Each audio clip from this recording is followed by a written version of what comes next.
Deuxième lettre de saint Paul apôtre aux Corinthiens, chapitre 3. Allons-nous une fois de plus nous recommander nous-mêmes? Ou alors avons-nous besoin, comme certains, de lettres de recommandation qu'il faudrait vous présenter ou obtenir de vous? Notre lettre de recommandation, c'est vous, elle est écrite dans nos cœurs, et tout le monde peut en avoir connaissance et la lire. De toute évidence, vous êtes cette lettre du Christ produite par notre ministère, écrite non pas avec de l'encre, mais avec l'Esprit du Dieu vivant, non pas comme la loi sur des tables de pierre, mais sur des tables de chair sur vos cœurs.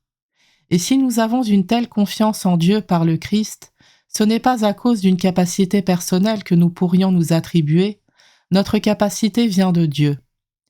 Lui nous a rendus capables d'être les ministres d'une alliance nouvelle, fondée non pas sur la lettre mais dans l'esprit, car la lettre tue mais l'esprit donne la vie. Le ministère de la mort, celui de la loi gravée en lettres sur des pierres, avait déjà une telle gloire que les fils d'Israël ne pouvaient pas fixer le visage de Moïse à cause de la gloire pourtant passagère qui rayonnait de son visage. Combien plus grande alors sera la gloire du ministère de l'Esprit? Le ministère qui entraînait la condamnation, celui de la loi, était déjà rayonnant de gloire. Combien plus grande sera la gloire du ministère qui fait de nous des justes? Non, vraiment, ce qui dans une certaine mesure a été glorieux ne l'est plus, parce qu'il y a maintenant une gloire incomparable. Si en effet ce qui était passager a connu un moment de gloire, combien plus ce qui demeure restera-t-il dans la gloire? Et puisque nous avons une telle espérance, c'est avec grande assurance que nous nous comportons.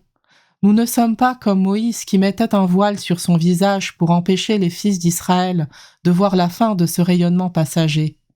Mais leurs pensées se sont endurcies. Jusqu'à ce jour, en effet, le même voile demeure quand on lit l'Ancien Testament. Il n'est pas retiré car c'est dans le Christ qu'il disparaît. Et aujourd'hui encore, quand les fils d'Israël lisent les livres de Moïse, un voile couvre leur cœur. Quand on se convertit au Seigneur, le voile est enlevé. Or, le Seigneur, c'est l'Esprit, et là où l'Esprit du Seigneur est présent, là est la liberté.